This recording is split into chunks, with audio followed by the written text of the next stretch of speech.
Hello students, welcome to our channel. நாம் இன்னைக்கு இந்த பதிவில் 10ஆம் வகுப்பு முதல் திருப்புதல் பொதுத் தேர்வுக்கான அந்த தமிழ் வினாத்தாள் தான் வந்து பார்க்க போகிறோம். ஸோ ரிவிஷன் டெஸ்ட் வந்து போயிட்டுருக்கு, எல்லா டிஸ்ட்ரிக்ட்லையும் போயிட்டுருக்கு. உங்களுடைய டிஸ்ட்ரிக்ட்டில் வந்து இனிமேல் தான் நடக்க போகுதுன்னா இந்த கொஷின்ஸை மறக்காமல் படிச்சுக்கோங்க. இதில் இருக்கக்கூடியது அப்படியே கேட்பாங்க. ஒரு சில கொஷின்ஸ் சேஞ்ச் ஆகலாம், ஆனால் 100% மதிப்பெண்கள் உங்களுக்கு எடுக்கிறதுக்கு வாய்ப்புகள் இருக்குங்க. இப்போ நீங்கள் இந்த கொஷினை ஸ்கிப் பண்ணாமல் ஃபுல்லாக பாருங்கள். எந்தெந்த கொஷின்ஸ் எப்படி நீங்கள் அப்ரோச் பண்ணுன்றதை நான் உங்களுக்கு விளக்கமாக சொல்கிறேன். நீங்கள் இப்போ தான் நம்மளுடைய சேனலுக்கு புதுசாக வந்திருக்கீங்கன்னா ஸ்கூல் நியூஸ் தமிழ் சேனல் இதுதான் நம்ம சேனல். நம்ம சேனலை நீங்கள் சப்ஸ்கிரைப் பண்ணி சப்போர்ட் பண்ணுங்கள். பக்கத்தில் இருக்கக்கூடிய பெல் ஐக்கானையும் ப்ரெஸ் பண்ணி ஆல் அப்படின்ற ஆப்ஷனையும் செட் பண்ணி வச்சுக்கோங்க. டிஸ்கிரிப்ஷனில் மறக்காமல் ஒரு வாட்ஸ்அப் சேனல் லிங்க் இருக்குங்க, அங்கே ஜாயின் பண்ணிக்கோங்க. உங்களுக்கு வேண்டிய கொஷின் பேப்பர், ஆன்சர் கீ, எல்லா எக்ஸாம் அப்டேட்ஸும் அங்கே வந்துடும். வாங்க இப்போ வீடியோக்குள்ளே போயிடுவோம். இப்போ தமிழை பொறுத்த வரைக்கும் ஒரு மதிப்பெண் வினா சரியான விடையை தேர்ந்தெடுத்துறதுக்கு அதுலேயும் நம்ம மார்க் வந்து ஈஸியாக ஸ்கோர் பண்ண முடியும். இந்த பாஸ் ஆகக்கூடிய அந்த விஷயத்தை வந்து நம்ம ஈஸியாக வந்து ரீச் பண்ணிடலாம். இதில் பாருங்கள், நான் எல்லா கொஷின்ஸும் படிக்கிறேன். நீங்கள் இதுக்கு முன்னாடி படிச்சிருக்கீங்களா பாருங்கள். படிக்கலனாலும் கவலைப்படாதீங்க, படிச்சுக்கோங்க. எல்லாமே அந்த இலக்கணம் மொழித்திறன் பயிற்சியில் தான் இருக்கும். அனைத்து வினாக்களுக்கு விடைகளும் ஃபஸ்ட்டு கொஸ்டின் வந்து வரிசையாக படிக்கிற பாருங்கள். கேட்டவர் மகிழ பாடிய பாடல் இது. தொடரில் இடம்பெற்றக்கூடிய தொழில் பெயரும் வினையாளனையும் பெயரையும் முறையே நீங்கள் வந்து எழுதணும். அப்புறம் பொருந்தக்கூடிய விடை வரிசையை வந்து தேர்ந்தெடுக்கணும். கொண்டல் காற்று எந்த பக்கம் வீசும், கோடை காற்று எந்த பக்கம் வீசும், வாடை காற்று எந்த பக்கம் வீசும், தென்றல் காற்று எந்த பக்கம் வீசுன்றதை நீங்கள் மேட்ச் பண்ணணும்.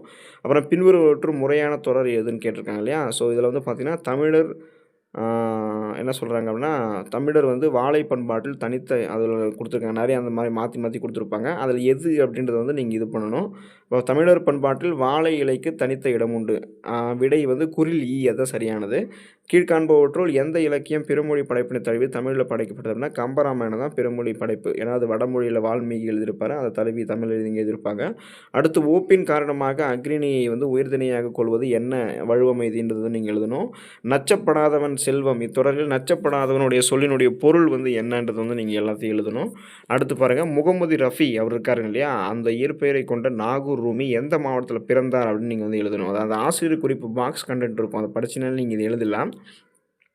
அடுத்து பாருங்கள், மகிழ்ந்து வருமா, மகிழ்ந்து வருமா அப்படின்றது வந்து என்னது, வெளித்தொடரா, எழுவாய் தொடரா, வினைஸ் தொடரா, பெயரஸ் தொடரான்னு நீங்கள் வந்து எழுதணும். அடுத்து 9வது கொஸ்டின் பாருங்கள், ஒரு சொல் தனித்து நின்று ஒரு பொருளையும் அச்சொல்லே பிரிந்து நின்று வேறு பொருளையும் தந்து தனிமொழிக்கும் தொடர்மொழிக்கும் பொதுவாக அமைவது என்ன மொழி அப்படின்னா பொதுமொழி எனப்படும். விடை வந்து நெடில் ஈ, அதுதான் வந்து சரியானது. 10வது கொஸ்டின் பாருங்கள், விருந்தினரை பேணுவதற்கு பொருள் தேவைப்பட்டதால் தன் கருங்கோட்டு சீரியாலை பணயம் வைத்து விருந்தளித்தான் என்கிறது புறநானூறு. இந்த செய்தி உணர்த்தக்கூடிய விருந்து போற்றி நிலை வந்து என்னது அப்படின்றது நீங்கள் இது எழுதணும். அடுத்து பாருங்கள், இந்த இலக்கண முறைப்படி பிழையுடையது எனினும் இலக்கண ஆசிரியர்களால் ஏதேனும் ஒரு காரணத்தை கருதி பிழையன்று என ஏற்றுக்கொள்ளப்பட்ட இது வந்து எது அப்படின்னு நீங்கள் எழுதணும். வழுவா, வழுவமைதியா, வழா நிலையான்னு நீங்கள் எழுதணும். அடுத்து பாருங்கள், பின்வரும் பாடலை படித்து வினாக்களுக்கு விடையளிக்கணும். 12வது கொஸ்டின் வந்து 15வது கொஸ்டின் வரைக்கும் நீங்கள் எழுதணும். உந்தி உணர்வெழுப்ப உள்ள கனல் மூல செந்தாமரை தேனை குடித்து சிறகார்ந்த அந்தும்பி பாடும் அதுபோல யாம் பாடி முந்துற்றோம் யான்றும் முழங்க தனித்தமிழே. இந்த பாடலுடைய ஆசிரியர் யாருன்னு நீங்கள் எழுதணும். இதில் பண்பு தொகையை தேர்ந்தெடுக்கணும். தும்பி அப்படின்ற சொல்லுக்கான பொருளை வந்து நீங்கள் எழுதணும். இப்பாடல் இடம்பெற்றக்கூடிய நூல் என்ன நீங்கள் எழுதணும். ஸோ அதை நீங்கள் வந்து எழுதிக்கோங்க. இந்த ஸ்கூல் புக்கில் தான் இருக்கும், அதை நீங்கள் பார்த்து படிச்சுக்கோங்க. அடுத்து பகுதி 2 வந்தீங்க அப்படின்னா பிரிவு ஆவில் வந்து 4 மார்க் நீங்கள் எழுதணுங்க. அதில் 21வது கொஸ்டின் எப்படி திருக்குறள் தான் கட்டாய வினா இருக்கும். இதில் விடல் என முடியக்கூடிய திருக்குறள் எழுத சொல்லியிருக்காங்க, அதை நல்லா படிச்சுக்கோங்க. மனப்பாட பாட்டு திருக்குறள் என்னென்ன இருக்கோ அதெல்லாமே நிறைய படிச்சுக்கோங்க. இதில் பாருங்கள், அடுத்தடுத்த கொஸ்டின் படிக்கிறோம் பாருங்கள். கொள்வோர் கொள்க, குறைப்போர் குறைக்க, உள்வாய் வார்த்தை உடம்பு தொடாது, நான் உரைப்பது தான் நாட்டின் சொட்டம். அது மாதிரி நிறைய வந்து வழிகள் இருக்கும் இல்லையா. கண்ணதாசன் எழுதியிருப்பார் இந்த பாட்டு, காலக்கணிதன் அந்த பாட்டு. அந்த பாடல் வரிகளில் இருக்கக்கூடிய மோனை எதுகை சொற்களை கண்டறிந்து எழுதணும். அடுத்து 14வது கொஸ்டின், விடைக்கேற்ற வினா அமைக்க, வண்டுகளைப் போல நூல்களை நாடி சென்று அறிவு பெற வேண்டும். அதுக்கு என்ன வினா அமைப்பீங்க. முத்து குளிக்கக்கூடிய கொற்கினுடைய அரசர் அதிவீரராம பாண்டியன், அதுக்கு என்ன நீங்கள் விடைக்கேற்ற வினா எப்படி அமைப்பீங்க நீங்கள் எழுதணும். அடுத்து மென்மையான மேகங்கள் துணிச்சலும் கருணையும் கொண்டு வானில் செய்யும் நிகழ்வுகளை எழுதணும். அது அடுத்து இவ்வுலகம் நமக்கு உரிமையுடையதாக வேண்டும் என்றால் நாம் செய்ய வேண்டியதை வந்து எழுதணும். அடுத்து வந்து செங்கீரை ஆடுதலில் எந்தெந்த அணிகலன்கள் சூட்டப்படுவதாக முத்துக்குமார் சாமி பிள்ளை தமிழில் குறிப்பிட்றாங்கன்னா அந்த நிறைய வந்து இது பண்ணுவாங்க. அந்த நெத்தி சுட்டி, கிங்கினி இதெல்லாம் இருக்கும் இல்லையா, அது வந்து எங்கெங்கே எந்தெந்த அணிகலன்களை சுட்டுவாங்கன்னு நீங்கள் எழுதணும். அடுத்து பாருங்கள், பிரிவு 5 மார்க் வந்து நீங்கள் எழுதணும். அதில் உங்களுக்கு வந்து நிறைய சாய்ஸஸ் இருக்கும், ஆனால் நீங்கள் எல்லாமே படிச்சுக்கோங்க. இப்போ எழுதும் போது நீங்கள் சாய்ஸஸ் விட்டு எழுதிக்கலாம், பட் படிக்கும்போது சாய்ஸஸ் விட்டு படிக்கக்கூடாது. அப்புறம் நம்ம படித்தது வரலாம் நம்ம எழுதாமல் போயிடுவோம், நமக்கு தான் மார்க் கம்மியாகிடும். இதில் ஒவ்வொரு கொஸ்டினாக படிக்கிறோம் பாருங்கள். இதுக்கு முன்னாடி படிக்கலாம் படிச்சுக்கோங்க. பலகை என்பதை தொடர்மொழியாகவும் பொதுமொழியாகவும் வேறுபடுத்தி காட்டுக. கீழ்காணும் சொற்களினுடைய கூட்டு பெருக்களை கண்டுபிடித்து எழுதணும். பழம், ஆடு அதுக்கு நீங்கள் எழுதணும். அப்புறம் எண்ணுப்பெயர்களை கண்டு எண்ணுப்பெயர்களை கொண்டு தமிழ் எண்களை வந்து நீங்கள் எழுதணும். எறும்புந்தன் கையால் எண் சாணம்னா 8 சாணம். அப்போ 8க்கு தமிழ் என்ன வரும் அதை நீங்கள் எழுதணும். 4ம் 2ம் சொல்லுக்கு உறுதி அப்படின்னா 4னா என்னது நாலடியார், 2ன்னா என்னது திருக்குறள், 4 4க்கு 2க்கு அதை நீங்கள் எழுதணும். அது வந்து தமிழ் எண்கள் எழுதணும். அடுத்து படிப்போம் பயன்படுத்துவோம். ஹாஸ்பிட்டாலிட்டி ஹியூமன் ரிசோர்ஸ் அதுக்கு நீங்கள் வந்து தமிழ் அர்த்தம் வந்து நீங்கள் எழுதணும். கிளர்ந்த பகுபத உறுப்பிலக்கணம் தரணும். அதுக்கடுத்து வந்து பார்த்தீங்கன்னா சொல்லை கண்டுபிடித்து புதிரை விடுவிக்கணும். 4 எழுத்தில் கண் சிமிட்டும் கடை 2ல் நீந்தி செல்லும் அதுக்கு வந்து என்னன்றதை நீங்கள் கண்டுபிடிக்கணும். அப்புறம் பழமைக்கு எதிரானது எழுதுகோலில் பயன்படுத்தக்கூடியது அப்படின்றது வந்து என்னன்றதை நீங்கள் வந்து எழுதணும். அடுத்து பார்த்தீங்கன்னா இரு சொற்களையும் ஒரே தொடரில் அமைத்து எழுதணும். வலி வாலி, தொடு தோடு அதை நீங்கள் எழுதணும். இது வந்து குறில் நெடில் வேறுபாடு அதில் தான் வரும், அதை நீங்கள் எழுதிக்கோங்க. அடுத்து பகுதி 3 பார்த்தீங்கன்னா பிரிவு 1ல் 2-3 மார்க் வந்து நீங்கள் எழுதணும். தனித்து உண்ணாமை என்பது தமிழரினுடைய விருந்தோம்பல் பண்பினுடைய அடையாளமாக அமைந்தது. இப்பண்பு இக்காலத்தில் அடைந்திருக்கக்கூடிய மாற்றங்களை பட்டியலிடலாம். இல்லைனா 30வது கொஸ்டின் பாருங்கள். பல துறைகளினுடைய வளர்ச்சிக்கு மொழிபெயர்ப்பு எவ்வாறு பயன்படுது, இல்லைனா உரைநடை படித்து வினாக்களுக்கு விடை தரலாம். ஜெர்மனியில் ஒரு ஆண்டில் பிற மொழிகளிலிருந்து 5000 நூல்கள் வரை மொழிபெயர்க்கப்படுது. புள்ளி விவரப்படி அதிகமான தமிழ் நூல்கள் பிற மொழிகளில் மொழிபெயர்க்கப்பட்டுள்ளன. அவ்வரிசையில் முதலிடம் ஆங்கிலம், 2ஆம் இடம் மலையாளம். மொழிபெயர்ப்பினால் புதிய சொற்கள் உருவாகி மொழி வளம் ஏற்படுது அப்படின்னா அந்த உரையை படித்து கீழே இருக்கக்கூடிய இந்த வினாக்களுக்கு வந்து நீங்கள் விடையளிக்கணும். ஜெர்மனியில் ஒரு ஆண்டில் எத்தனை நூல்கள் வரை மொழிபெயர்க்கப்படுது, தமிழ் நூல்கள் எந்த மொழியில் அதிக அளவில் மொழிபெயர்க்கப்பட்டிருக்கு, மொழிபெயர்ப்பினுடைய பயன் என்ன அப்படின்னு படிச்சுக்கணுங்க. அடுத்து பிரிவு 2 வந்தீங்கன்னா 2-3 மார்க் நீங்கள் எழுதணும். அதில் 34 கொஸ்டின் வந்து கம்பல்சரி, அதாவது மனப்பாட பாட்டு தான் இருக்கும். தென்னன் மகனே திருக்குறளின் மான் புகழே அப்படின்னு சொல்லக்கூடிய அதில் தொடங்கி வாழ்த்துவோமே முன்னைக்கும் முன் அந்த முடிதால வாழ்த்துவோமே அப்படின்னு முடியும். அந்த அன்னை மொழி பாடலை நீங்கள் எழுதணும்.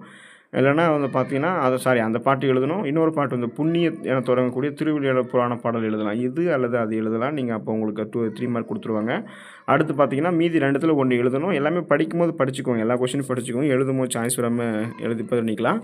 அதில் பார்த்தீங்கன்னா ஒழுக்கமுடைமை அதிகாரத்தில் கூறக்கூடிய கருத்துக்களை வள்ளுவர் வழி நின்று விளக்கலாம்.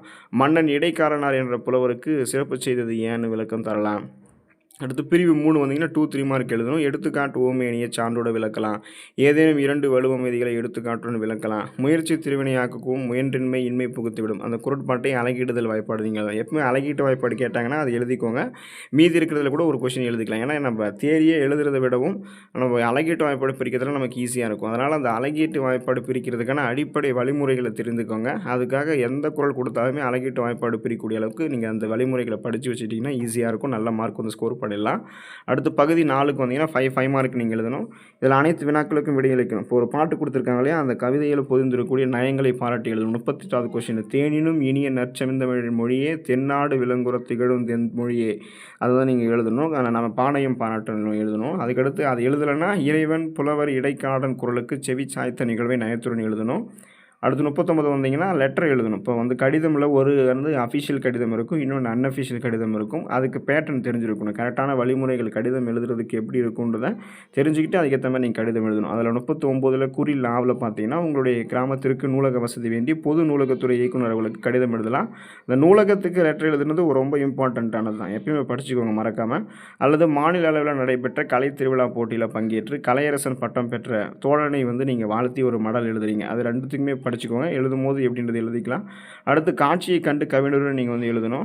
அந்த வந்து மரம் வெட்டப்பட்ட இடத்துல வந்து உட்காந்து ஒரு மரத்தை பற்றின விழிப்புணர்வு வீடியோவை பார்க்குறாங்க இல்லையா, ஸோ அதை வந்து நீங்கள் எப்படின்றது வந்து நீங்கள் கவிதை எழுதணும். அடுத்து இந்த பிரபாகரன் என்பவனுடைய மகள் மதிவதனி தகவல் உள்ளிட்ட பணி வேண்டி தேர்வர் நாகர்கோவில் பகுதியில் கூட துணியகம் ஒன்றில் விண்ணப்பிக்க விரும்புகிறாங்க. அந்த படிவம் வந்து கொடுப்பாங்க, அந்த படிவத்தை நீங்கள் நிரப்பணும். அடுத்து 42ல் பார்த்தீங்கன்னா பள்ளியிலும் வீட்டிலும் நீ நடந்து கொள்ளக்கூடிய விதம் பற்றி குறித்து பட்டியலிடலாம், இல்லைனா மொழிபெயர்க்க பண்ணலாம். அடுத்து குறிப்பு அந்த செவி மாற்றுத்திறனாளர்களுக்கான மாற்று வினா இருக்கும், அது நீங்கள் எழுத வேணாம், எழுதக்கூடியவர்கள் வந்து அதை அப்ளை பண்ணியிருப்பாங்க, அவங்க எழுதிக்குவாங்க. அடுத்து பகுதி 5 வந்தீங்கன்னா 8 மார்க் வந்து நீங்கள் எழுதணும். அதில் வந்து அல்லது அப்படின்ற வரிசையில் தான் கொஷின் வந்து இருக்கும். ஆனால் நீங்கள் எல்லா கொஷினுமே படிச்சுக்கோங்க. படிக்கும்போது எல்லா கொஷினும் படிச்சுக்கோங்க, எழுதும் போது நீங்கள் சாய்ஸ் விட்டு எழுதிக்கலாம். அதில் பாருங்கள் வரிசையாக ஒவ்வொரு கொஷினாக படிக்கிறேன். நீங்கள் இதுக்கு முன்னாடி படிச்சிக்கலன்னா இப்போ படிச்சுக்கோங்க, அப்ரோச் பண்ணிக்கோங்க. காற்று மாசுபாட்டை தரக்கூடிய வழிமுறைகளை விவரித்து எழுதுக. அல்லது தமிழினுடைய இலக்கிய வளம் அந்த நிறைய வார்த்தைகள் கொடுத்துருக்காங்க இல்லையா, அதை வந்து நீங்கள் கட்டுரை எழுதணும். அதுக்கடுத்து பார்த்தீங்கன்னா 44 குறிலா பாருங்கள். அன்னமையா என்னும் பெயருக்கும் அவருடைய செயலுக்கும் இருக்கக்கூடிய பொருத்தப்பாட்டினை கோபாலபுரத்து மக்கள் கதை பகுதி கொண்டு விவரிக்கலாம். அல்லது புயலிலே ஒரு தோணி கதையில் இடம்பெற்றிருக்கக்கூடிய வருணனைகளும் அடுக்கு தொடர்களையும் ஒளி குறிப்பு சொற்களையும் நீங்கள் வந்து அந்த புயலில் தோணி படக்கூடிய பாட்டை எவ்வாறு விவரிக்கலாம், அதை எவ்வாறு விவரிக்கின்றன அப்படின்றத நீங்கள் எழுதணும். அடுத்து 45 அந்த குறிலா பார்த்தீங்கன்னா அது ஒரு கட்டுரை இருக்கும், அதுக்கு குறிப்பும் கொடுத்துருப்பாங்க. அந்த என்னென்ன சப்டைட்டில் இருக்கும், நூலகத்துக்கு படித்த கதை அதெல்லாம் எழுதணும். அடுத்து இல்லைனா வந்து இந்த தமிழினுடைய பண்பாட்டு அதை பற்றி நீங்கள் வந்து எழுதுறது அதில் ஒன்று இருக்கும். ஸோ அது எல்லாமே படிச்சுக்கோங்க. Each and every question must important students. So all the best for your examination. எல்லாம் எக்ஸாம் எழுதுங்க. Thank you students.